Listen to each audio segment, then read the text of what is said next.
Hey, everybody, and welcome to the Professional Editors Podcast, episode 105. This is Dave Arney. I'm joined as always by Karen Conlon. Karen, how's it going? It's going pretty good. I'm here. I guess you and I are having exactly opposite weathers. You're just saying that you are Yes, having a spat it's of very cold, cold and damp here, and I'm actually wearing a sweatshirt and sweatpants when earlier this week it was 86 degrees and I was trying to figure out what dress was the coolest. and So, we have yeah. now swapped. The weather has moved across because now it is damp here as well, but definitely not cold. It is damp and humid, and those are my least favorite things. I'm Yeah. originally a California native, so yes, I realize that I had a golden childhood and such, but everywhere else just does not feel anywhere close to comfortable to me. Yeah. Um, Damp which and humid is not fun. Yeah. actually leads us kind of into what we're going to talk about today, which is style. Um, Yes. and what is wherever you're from and whatever you learned is always going to be the most comfortable in a way. But of course, one of the things that we do as editors and as writers is we have to adapt our styles, our writing and all of that to the audience and the place that we're writing for.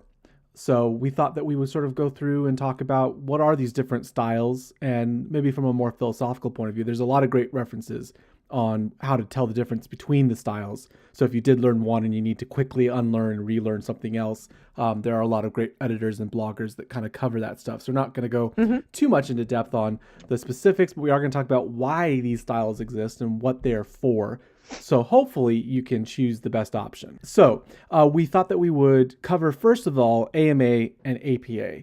Now, I am familiar with APA, and I think you are as well. Is that correct? Yeah, I had to use APA for my last college degree, which was in healthcare administration.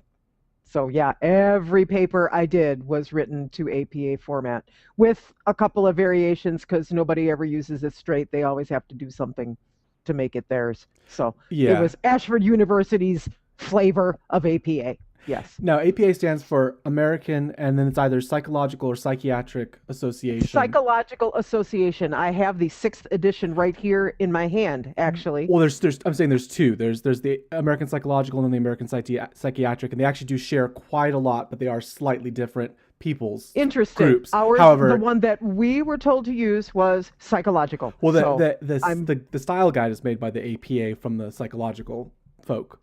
But you will hear people say APA and they mean American Psychiatric Association, which okay. does share with the APA from the American Psychological Association.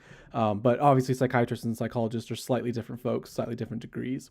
However, the style guide is the American Psychological Association's style guide, and it is used pretty much by anybody writing in the mental health field, for papers, for journals, and also for in-school papers. So here's the general thing. If you're not in grad school in a psychology program and you're not writing for a psychology journal, you're probably not going to need to use the APA. Would you agree with that? Probably so. I believe that the main reason we were using it was the degree was healthcare admin, and healthcare slash medical, mental health played into it. We did have some courses about stuff like that. So, um, and it also seems to me the best for research papers or scientific journals in general, just because of the way stuff looks on the page. I will almost completely agree with you, except we're going to get to it at the end. How Sure. I actually believe that Chicago Turabian is a better overall research paper. But obviously, Hmm. here's the deal: APA and AMA, which is sort of the medical doctors version. They both deal with research in those fields. So Uh-huh. they are developed specifically to deal with scientific documents that have very big impacts. I mean, here's the thing: when you're writing an APA paper for an APA journal, there's a very good chance that what you say in that will affect someone's care and treatment, someone's literal Yes. health. Right. Right. So there are a lot of other things, and this is I think the fun part about style guides is that, like the AP guide, which we'll get to in a second, the APA guide, actually most of it is dedicated to honesty and credibility in research and Mm-hmm. methods and Mm-hmm. presentation of research and methods. So most of the guidelines that I came across as a student was how not to lie about medical stuff so that you don't hurt Mm-hmm. people. Which is Mm-hmm. interesting because we take the focus of the document. Same thing with the AP. The focus actually has less to do with the writing and more to do with the philosophy behind the writing. Mm-hmm. I would agree. So APA, AMA, there's nothing wrong with the formats, and if for some reason you like their treatment of the serial comma, sure, there's no reason why you can't use it, but realize that the reason that it exists, and that's what we're going to go over today, the reason for each style, the reason that the APA and the AMA exist is for research journals that will impact the health of individuals in the future, and needs to present research and findings in such a way that's both concise and explanatory at the same time. Right. Well, so that was not covering the AMA and the APA. Let's Yeah. just go straight into it though, because I think this is the biggest problem. And Yeah, that's what we're not going to say about it, right?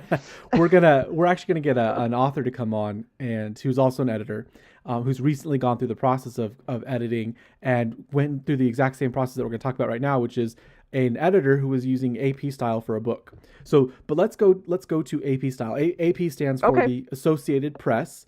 Right.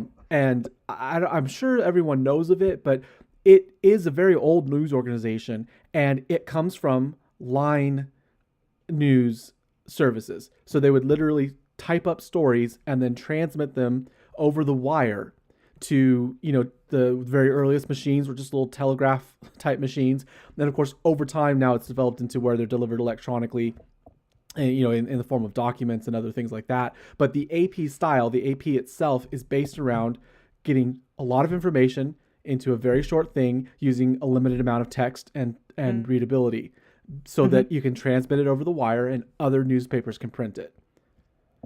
Have I missed anything? That's the bulk of it. It's also about every story starting the same way. By that, I don't mean with the words. I mean the date line always looks the same. The dates are always presented the same. And you can imagine if you have agencies with the AP you do all over the world, literally Right. all over the world, all of these Right. people are submitting these stories, and these stories are not getting printed in an AP newspaper. They're getting printed in every newspaper. Right. You need to have something that is completely consistent, so that a copy editor like me, or a paste up editor, I should say, like me, when I was working on my newspaper, when I get the story, I don't have to guess as Exactly. to where the information that I need goes, because I have my own house style that I need to worry about. So I Right. also have space requirements, so I'm going to need to know where I can cut easily and move forward. Right. There's all of this is going into what determines the style. Nothing about the AP style is necessarily because it's right or wrong. It's because it is for a purpose. Right. And the purpose is, of course, wire print service. Mm-hmm. So this is why I sometimes I try to be very nice about it. I mean, I try to be nice in general, hopefully. But when someone, as an author of a book, turns to me and tells me that something in something AP style says, I just have to kind of cringe and laugh, because really there's no point in using AP style outside of the newspaper industry, because of all the things that go into why it's used in the newspaper industry. So I don't know. That's me. What do you think? Well, I agree with that, but I need to amend it because my day job, as I call it, is copy editing and proofreading social media posts. Oh, I did say book. I have to to be fair. I did say if you're a book author writing a book. Right. Okay, but But yeah, go ahead. it isn't just news. It's also Yes, you're right. anything where you have a limited amount of space and you need to convey X amount of information. Brevity, So, yes, brevity would then translate to things like Twitter, obviously. right. Twitter is the big one because, everybody knows about the 140 character limit. Facebook updates, not so big a deal because they'll expand, you click on it and you'll see the rest of it. But Attention that span and eyeballs are particular important there. company, that particular company has decided to use AP, and now everybody's trying to get on the same page at AP. And it even comes down to, and yesterday was a perfect example. I pushed yesterday until I got a specific answer about their in-house style regarding tweets, because they were leaving what I call waffle language in place in the style guide. And there's no room for waffle language in a style guide for something like that. There has to be a black answer and a white answer. Do it like this. Don't do it like this. And actually, the AP ran into this issue very recently, and to their credit, they really did sort of try to take a lot of things into consideration. But because there is no room for waffling, the AP Mm-hmm. style had said that a husband and a wife are Mm-hmm. opposite sex married individuals recognized in a legal union. So I mean, Mm-hmm. it literally almost, I'm not quoting it exactly, but it literally reads to that effect: is that Yeah, this that's is the effect. I remember. everybody else is either a partner or something else. Uh-huh. And obviously, a lot of people said, well, hang on a second, AP. Now that there are legalized marriages between same-sex individuals, Right. is this rule still in date? And they said at first Right. yes. They said at first yes. We need to keep it consistent because again, AP consistency, this is important. You have to Mm-hmm. have things consistent. Mm-hmm. But what they did is they actually talked about it with authors, with writers, with newspaper agencies, and they went around and they did change it and said yes, in a legal union between a man and a man, or a woman and a woman, you can, in under AP style, use the word wife and husband to refer to the other individual in that contractual marriage relationship. So there's an example though of how you cannot have ifs, or you can't have any unclarity when it comes to the No, style, no, because you it's have got to to make be. rules. Yeah, it's got to be. And especially if the lack of clarity stems from something like use this only when necessary. How do you define only when necessary? Exactly, yes. And the example I gave was if I have a tweet and it looks pretty long to me and I see W with a slash instead of WITH, that's where the waffling came in. Only use this if it's really necessary. Well, if I count those characters and I see that there are 135, I'm going to change that W with a slash to WITH because there's room for two more characters. Somebody else might count that and go, oh, that's awfully close. I don't think we should cut it that close and leave it. And you can't have that. If you've got a team of editors and all product, the end product is supposed to look the same, you cannot leave any room for personal opinion. It's got to be always use this, never use this. And I think this is obviously people that listen to us will sort of balk at the fact that I'm saying that there are rules. I'm not saying that there are rules for grammar, but I am saying that if you're going to use a style guide, the point of a style guide is to have rules, is to have Right. black and white instances. And the reason for that is not because it's right or wrong. The reason for that is because consistency. Yeah. Because you do have Within a that massive style, they're team, wrong. because you Yeah. have a massive team of people, Right. you want to have a product that reads the same everywhere, Right. then yes, there are rules and you should follow them. And I will always tell you this: if you're going to get published with a publisher and the publisher says these are our rules, follow the rules. Hmm. I'm not saying that it's right or wrong to do that, but that is the publisher's guidelines, and that's what you want to use. That's your publisher. That's who you want to work with. So you're making a choice. So yes, I do believe that there are rules, but I believe that of course we choose to follow them when we are working with whatever context that we're working with.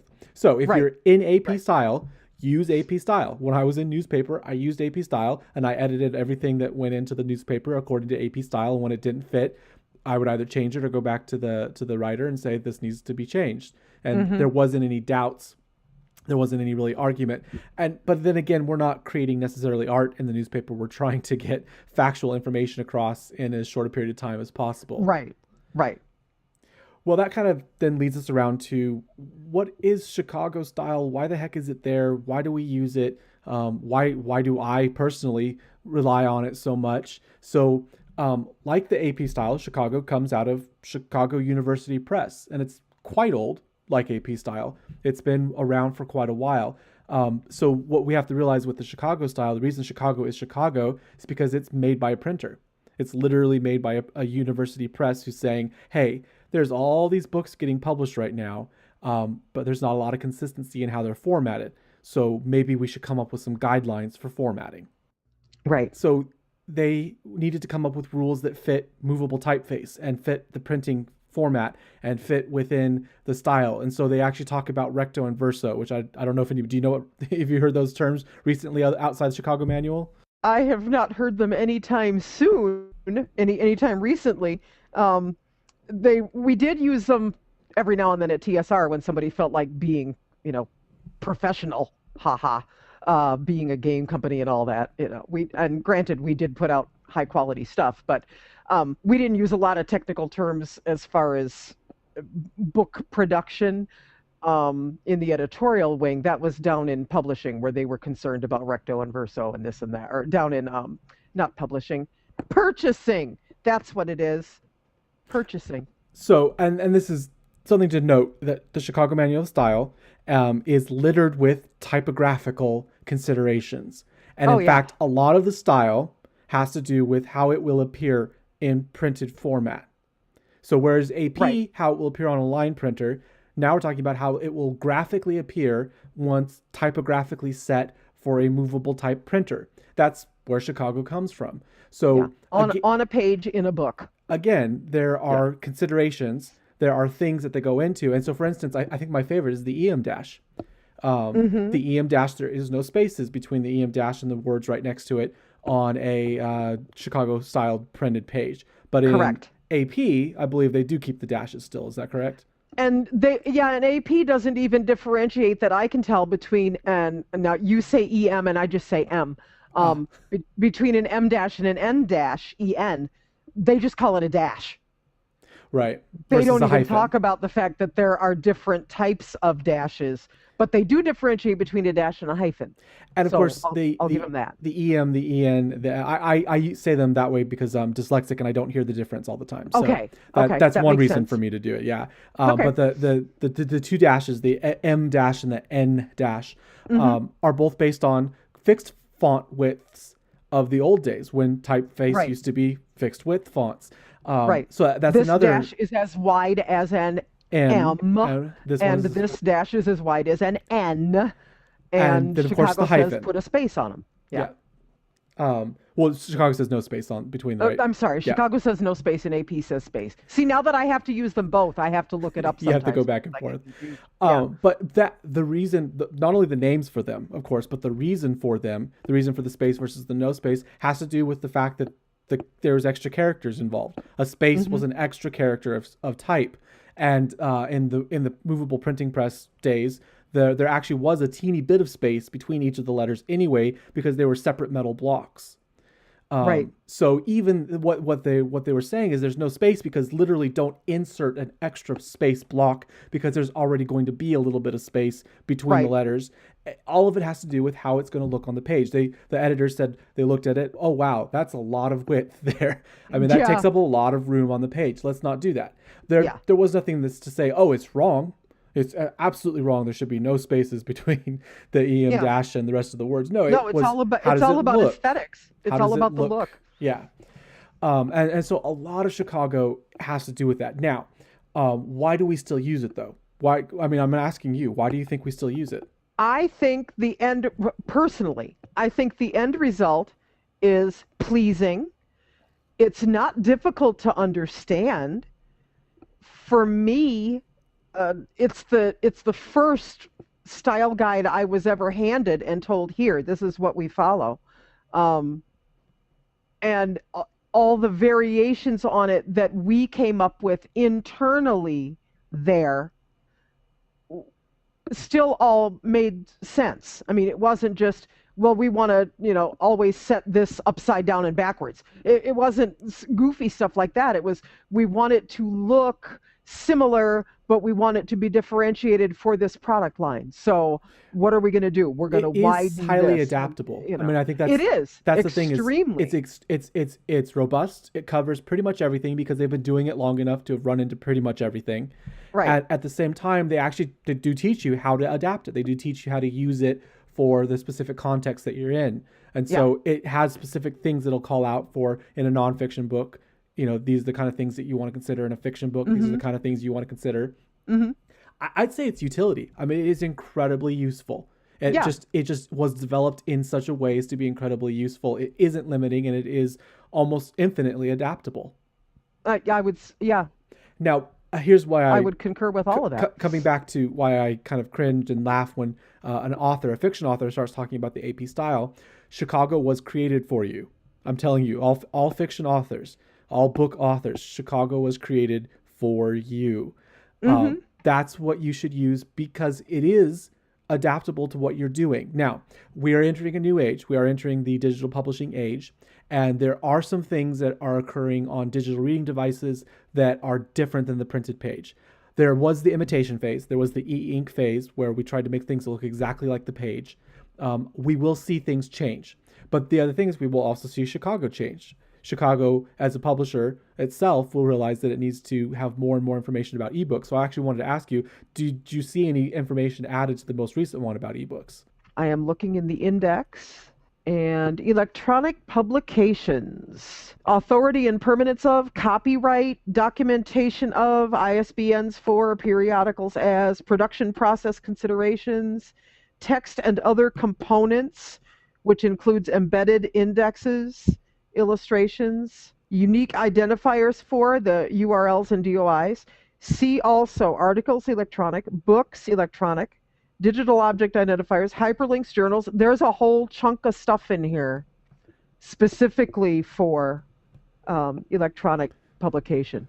So we will, I mean, we will see some Yep, of Chicago update and change because the medium now is changing. Not everyone is going to see the text in a printed page anymore. And so right. things that look better on the electronic screen, and in this case, we're going to move completely away from the idea of fixed width fonts and fixed width anything to completely movable, shrinkable and growable and all that kind of stuff. That's definitely going to change how text is formatted. It already does. Mm-hmm. And so you know, our brains and our editorial way of thinking about all this is going to be updated. However, Chicago's on top of it. So I very rarely will come and say you must absolutely use something, but I'm just saying personally and professionally, if you're going to write a book, use Chicago. Thank you very much for joining us today for the podcast. This is Dave Arney and, of course, Karen Conlon. You can find us online at the Google Editors, Professional Editors page on Google+, and we're both also available on Google+. If you have any questions, we do love to try and get back to you guys and answer any questions that you have.